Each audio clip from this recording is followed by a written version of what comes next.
Saya termasuk penggemar buku, suka baca. Ini sebagian dari koleksi buku-buku saya yang saya kumpulkan dari udah lama, dari saya sekolah, kuliah sampai sekarang, dan berusaha untuk nambah terus koleksi saya. Nanti saya ingin ada segmen di mana saya ingin membahas buku-buku saya, isi dari buku-buku saya ini yang sangat mempengaruhi pola pikir saya, yang membentuk intelektualitas saya.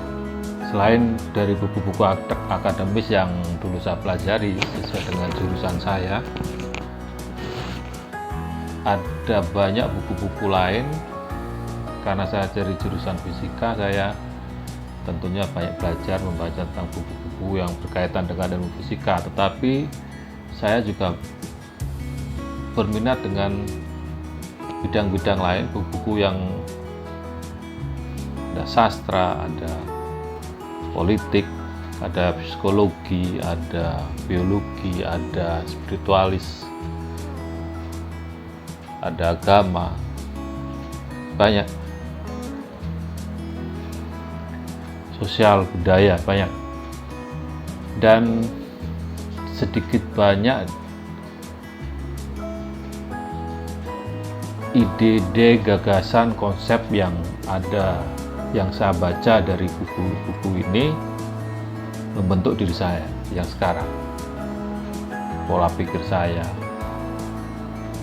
cara saya memahami apa yang terjadi di dunia ini, di kehidupan ini, sangat dipengaruhi oleh apa yang saya baca. Selain tentu saja gagasan atau ide-ide lain yang saya dapatkan ketika saya berjumpa dengan orang-orang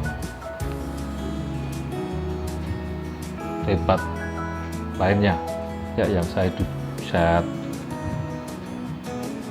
jumpai dalam perjalanan hidup saya. Tapi itu nantilah kita bicarakan nanti, ya. Nanti saya ingin bikin segmen yang mungkin kita sebut saja open book. Jadi kalau biasanya ada bedah buku, maka saya ingin ada buka buku, ya, buka buku. Misalnya buku ini, ya, ini buku karangan John Steinbeck. Buku lama, salah satu hobi saya adalah ke toko-toko buku bekas, buku loakan. Nah, saya nyari-nyari buku-buku lama yang menarik hati, yang saya ingin baca. Nah, ini saya dapatkan di buku loak, The Grapes of Wrath karangan John Steinbeck,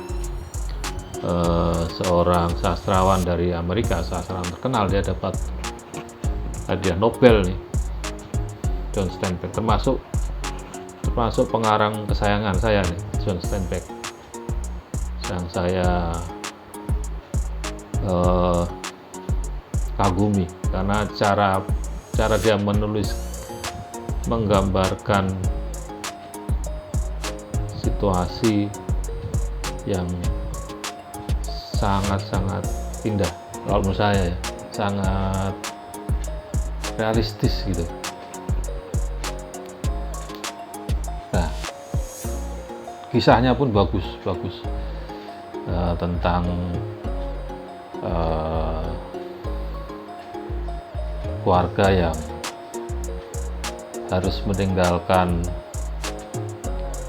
lahan pertaniannya karena adanya peristiwa Malais pada tahun 1930, dan mereka harus tercerabut dari lahan pertanian mereka dan mencari penghidupan di tempat lain yang jauh. Ya. Ini juga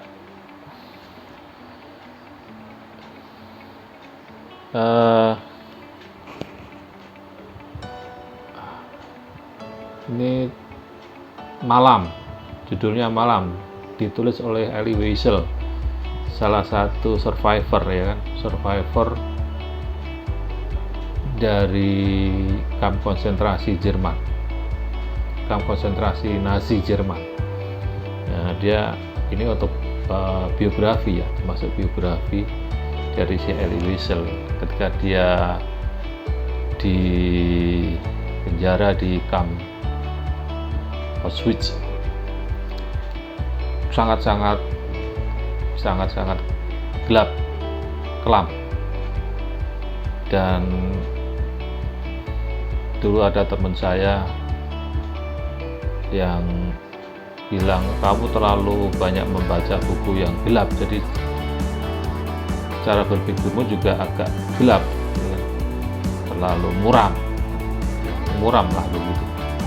Jadi muram, skeptis, pesimis.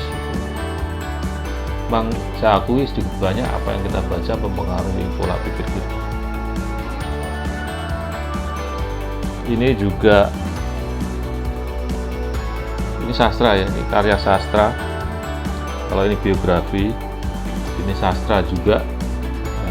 Roti dan Anggur, karangan Ignacio Silon, penulis dari sastrawan dari Itali. Dia menggambarkan tentang buku ini, ya, menggambarkan tentang perjuangan seorang laki-laki yang menentang fasisme di Itali. Perjuangan dia menentang fasisme di Italia, dan sangat-sangat indah cara dia melukiskan, menceritakan kehidupan di sana, peristiwa-peristiwanya sangat indah. Saya sangat terhibur, terinspirasi. Pengen sih bisa nulis buku seperti ini dengan cara yang begitu indah. Tapi susah, menulis itu tidak mudah, susah sekali. Dan ini saya suka banget. Kemudian ini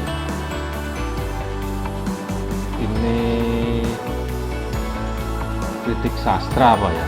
Kalau karya sastra sih bukan, ya. Dia termasuk mengulas tentang karya-karya sastra. Ini buku penulisnya Romo Mangunwijaya. Ini saya udah baca buku ini dari sejak saya SMA, dan saya sangat jatuh hati lah begitu dengan apa yang ada di buku ini, sehingga saya suka sastra, semakin paham tentang sastra dan kekuatannya, ya. Tetapi intinya di buku ini Romo Mangun ingin mengatakan bahwa di dalam tulisan atau karangan sastra pasti mengandung apa yang disebut sebagai religiusitas, dan tanpa sengaja saya memahami arti dari religiusitas yang membedakan dengan beragama. Religius dan agamis itu beda, dan di sini saya menemukan, oh begitu, sehingga kemudian ketika saya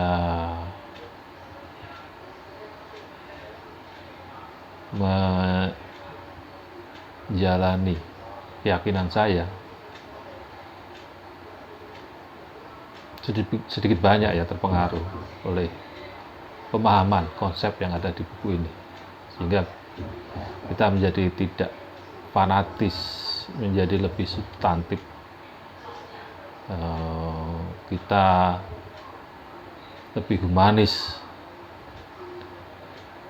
di dalam menilai hal-hal yang ada kaitannya dengan agama. Jadi bukan agamanya dulu yang dikedepankan, tetapi kemanusiaannya dulu. Nah, ini yang saya dapat dari buku ini. Kemudian ini saya dapat dari buku Lowak ya, toko buku Lowak. Ini saya beli udah lama sih ini. Saya beli tahun berapa nih?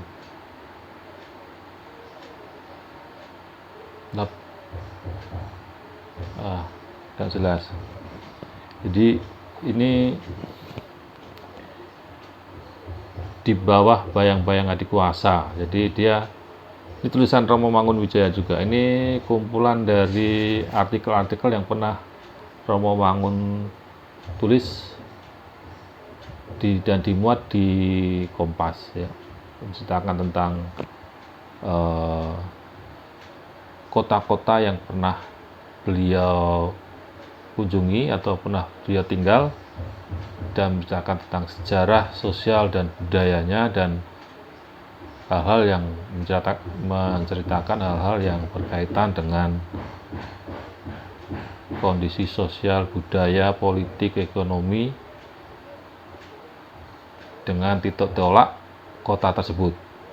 Sangat bagus, dan ini salah satu kritik terhadap kekuatan adidaya, bukan sekedar negara, tapi juga kekuatan adidaya ekonomi yang sangat-sangat mencengkeram dunia ini. Ini semacam kritik sosial, kritik sosial, cara halus mengkritik keadaan sosial ekonomi di dunia ini, di banyak negara, di banyak kota, di mana rakyat kecil yang selalu tertindas. Beliau berusaha untuk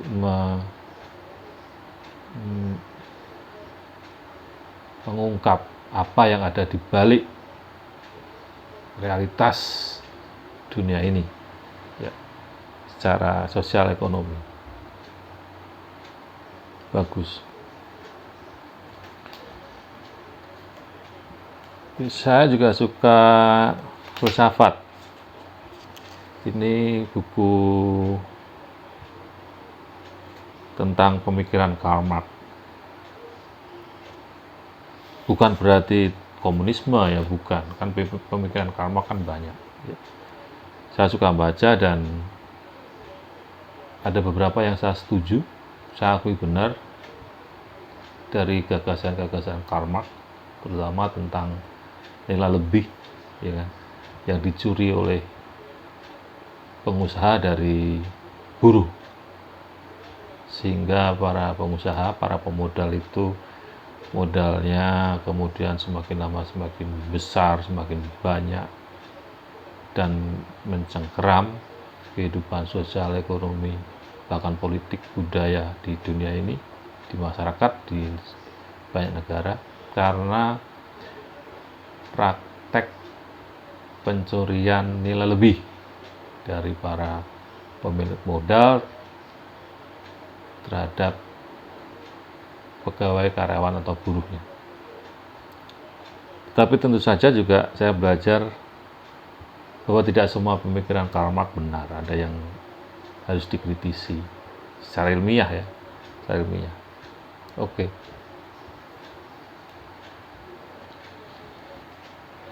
Ini psikologi ya, teori-teori tentang kepribadian. Saya termasuk suka dengan tema-tema buku-buku yang membahas tentang psikologi. Wis no, ini kucingnya itu, no. No, no, no. Tuh, bawa keluar, bawa keluar, bawa keluar. Bawa keluar, bawa keluar. Waduh, itu si Ciko keselak atau gimana itu? Mau muntah atau gimana? Kasihan. Ya itu anak kucing anak saya itu. Ya ini tentang teori kepribadian. Ya untuk belajar memahami diri sendiri. Ya, bukan untuk jadi psikolog, bukan. Jadi tapi dari membaca buku ini ya sedikit banyak, oh kepribadian saya itu kira-kira yang begini. Oh saya itu punya kecenderungan seperti ini. Ya, sedikit banyak saya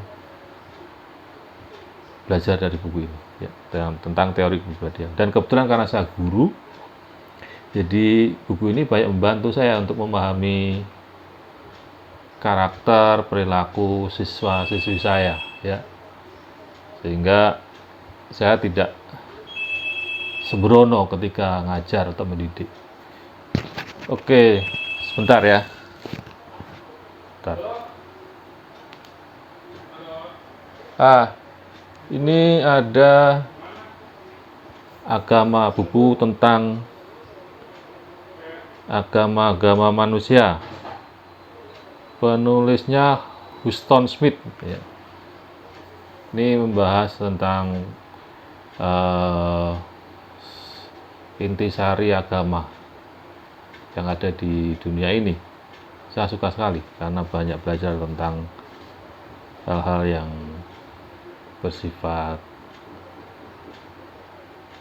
sosial, budaya, spiritual, gagasan-gagasan yang hebat dari tokoh-tokoh hebat. Dia menerjemahkan ya kan, menerjemahkan dalam bahasa yang lebih mudah dimengerti, jadi kita lebih memahami agama-agama yang ada dan menjadi tidak fanatik karena kita paham, oh intinya itu tuh. Kalau berbeda ya nggak apa-apa, nggak masalah.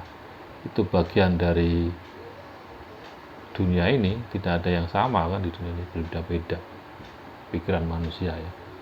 Oke, bagus banget, banyak hal yang bisa saya pelajari di sini untuk mematangkan, mendewasakan pemikiran saya menjadi lebih bijak, lebih hati-hati lah gitu.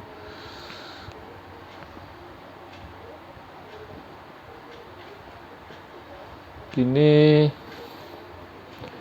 buku tulisan Maria Hartiningsih, wartawati dari Kompas ya. Dia menulis perjalanan dia, ya dianggap seperti sebuah ziarah pertemuan dia dengan orang-orang hebat dan gagasan-gagasan yang ada dari orang-orang hebat itu. Bagus, saya banyak belajar juga dari sini, banyak belajar. Dan cara nulisnya memang khas Kompas, ada jurnalistiknya, bau jurnalistiknya ada, dan saya bisa mengikuti perjalanan dia yang cukup menarik ya. Banyak, lumayan tebel, tapi ya harus pelan-pelan diambil ya, nggak mesti semua ya yang kita bisa.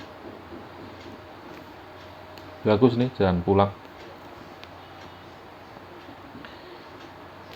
Ada juga ini buku karangan Iketut Sandika, Tantra, Ilmu Kuno Nusantara. Tantra ya, dia membahas tentang Tantra Nusantara. Sebenarnya Tantra itu kan Tantraisme ya, bagian dari Hinduisme ya. Nah, ini Hinduisme yang bercorak Bali ya, bercorak Bali, dan ada beberapa hal yang saya pernah nyoba untuk jalani, meditasi dengan cara tantra ya kan, untuk lebih menguatkan, membersihkan, memperbaiki diri. Ya, bagus, ini bagus.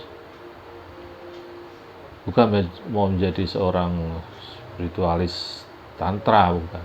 Tapi ya kita ambil aja yang bisa kita pakai untuk supaya kita menjadi sehat, menjadi bugar, menjadi ya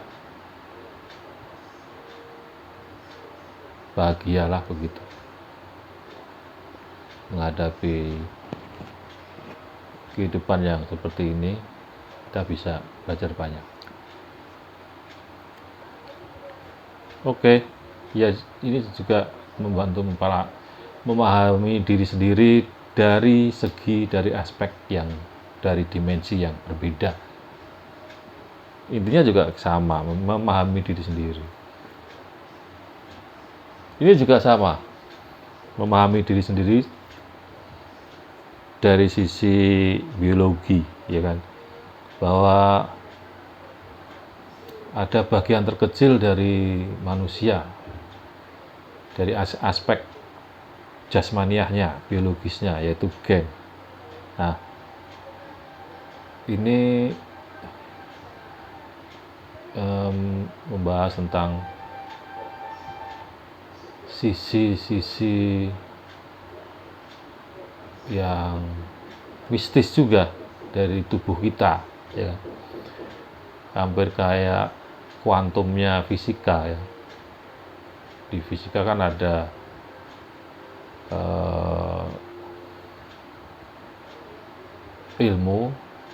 bagian dari ilmu fisika yang mempelajari tentang partikel-partikel yang kecil, yaitu fisika kuantum. Nah, ini di biologi ada bagian dari ilmu biologi yang mempelajari bagian-bagian terkecil dari kehidupan, dari makhluk hidup, yaitu gen. Sangat-sangat menakjubkan. Oh, ada ya kayak gitu. Oh, seperti itu. Ya, intinya lebih memahami diri sendiri dan bersyukur. Sangat takjub dan menjadi lebih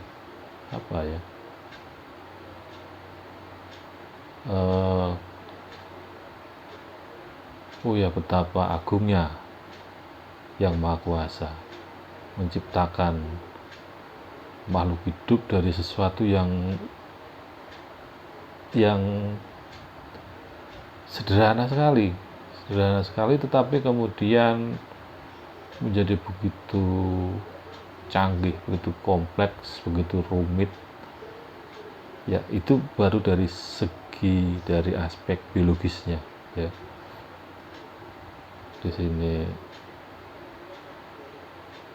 bisa dipelajari. Oh, seperti itu.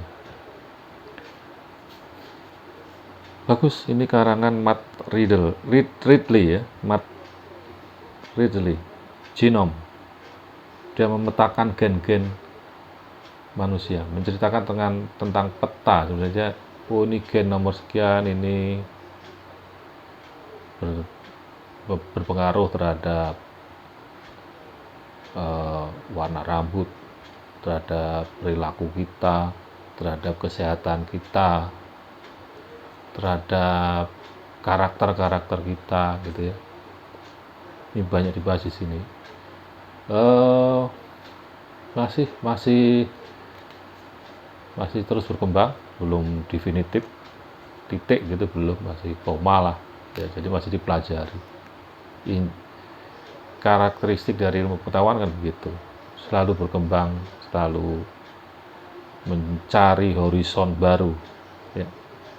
Tapi sedikit banyak membantu.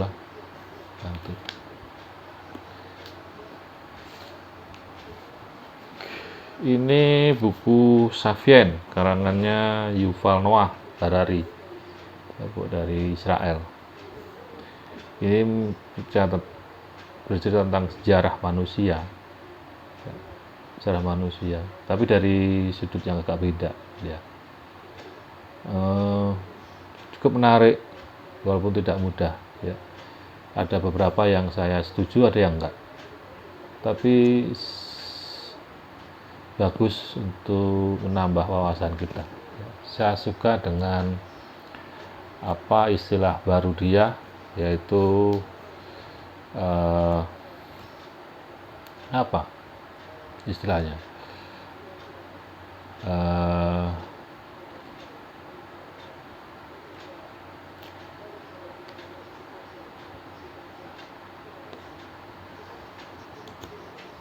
saya lupa, nanti kita bahas lebih itu ya.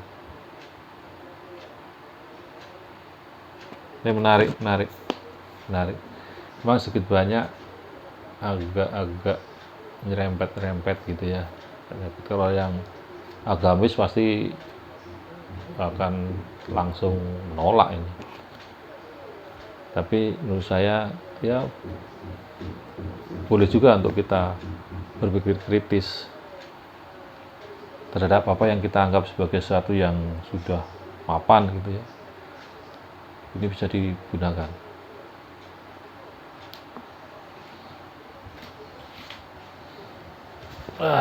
Ini buku tentang post-truth. Ini bunga rampai ya, tulisan-tulisan beberapa orang. Yang intinya tentang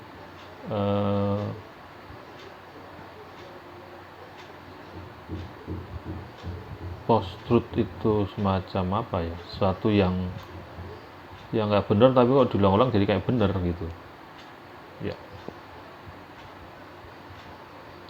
Jadi kalau zaman sekarang kan banyak berita-berita hoax gitu ya, berita bohong, tapi kalau ketika diulang-ulang terus disebarkan secara masif sistematis, maka dia jadi kayak bener gitu. Jadi kadang susah bedain suatu berita itu bener atau enggak, kecuali kita sudah terbiasa dengan pemikiran kritis. Nah, ini bahas banyak tentang itu ya. Kenapa, bagaimana kok bisa terjadi pada zaman ini kondisi seperti ini, dan sangat berbahaya karena sesuatu yang nggak benar kemudian dianggap benar, kemudian diikuti ya. Wah, bahaya banget. Oke, nah ini salah satu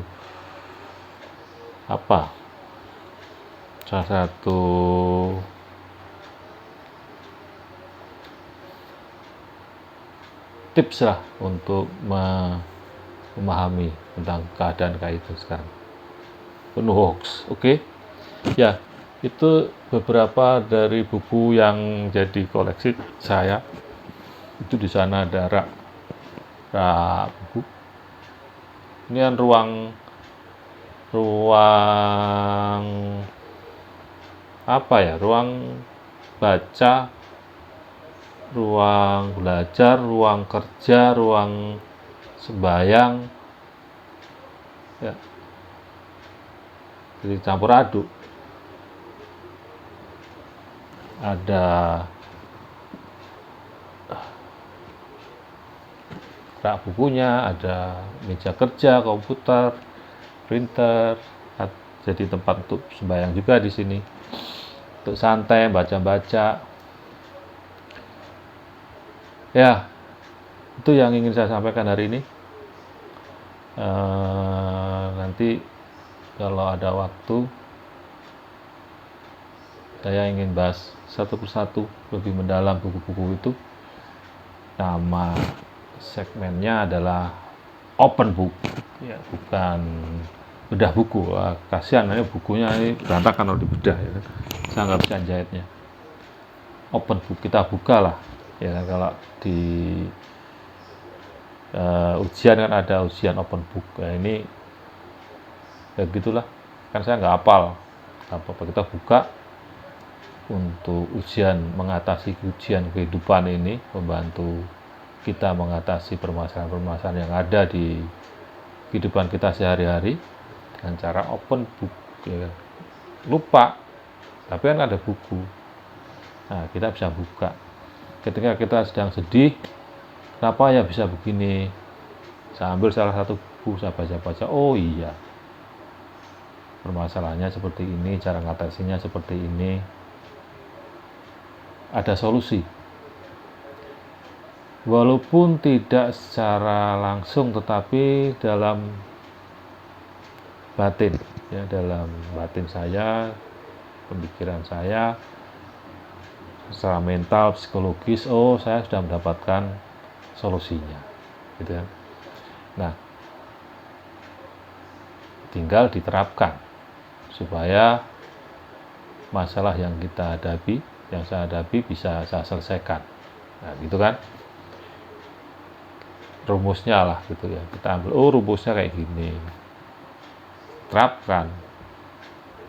Kita pakai rumus-rumus itu untuk mengatasi permasalahan hidup saya gitu kan. Mentally, secara practically, secara praktis ya kan, secara mental, secara psikologis bisa saya manfaatkan, ya sangat berguna buat saya. Cuma ya kalau di sebelah sana itu ada buku-buku pelajaran ya, ada matematika, fisika, kan kebetulan saya ngajar 2 materi itu, 2 pelajaran itu. Ya itu jelas saya pakai kalau ngajar, saya pakai. Ada juga yang ya hiburan, punya anak saya itu ada novel-novel pop lah gitu. Ada juga resep-resep masakan punya istri saya, dia paling suka itu buku-buku resep. Atau di sini juga dia suka ngaji, di sini ini ada Quran, dia rajin istri saya itu baca Quran. Istri saya Islam moderat lah gitu. Islam moderat, ya sholatnya cukup rajin sekarang, dulu sih biasa, tapi orangnya memang pada dasarnya cukup agamis, jadi suka sholat, suka ngaji, baca Al-Quran gitu ya. Terus saya juga nanti pengen mengulas, saya punya dulu suka clipping, saya suka mengumpulkan artikel-artikel dari koran, terutama Kompas, karena saya memang dari dulu sukanya Kompas gitu. Nggak tahu yang lain tuh saya kurang serak. Ada juga sih media Indonesia, ada apalagi ya, beberapa majalah dulu ada. Nah itu saya ambil yang saya suka aja, yang saya tertarik, yang sesuai dengan minat saya gitu kan. Saya potong, saya tempel saya kumpulin dulu lah, terus saya tempel di buku gambar gitu kan. Nah, kalau waktu saya lagi gabut gitu kan, saya baca-baca. Ya intinya, ya untuk bercermin, untuk introspeksi ketika kita merasa, wah hidup saya ini menyedihkan, saya ini menderita. Tapi kalau pas baca-baca itu, oh iya ya, belum seberapa penderitaan yang saya alami. Ada orang-orang yang dulu pernah mengalami hal-hal yang lebih nggak adil, mengalami penderitaan, penindasan yang keji, ya kan? Yaitu untuk memperkuat batin. Oh iya, saya harus banyak bersyukur, kemudian belajar untuk bersikap bijak, tidak mengulang apa yang pernah dilakukan oleh manusia lain yang tidak manusiawi, yang tidak adil, yang nindas, yang nggak jujur, ya. Belajar dari situ.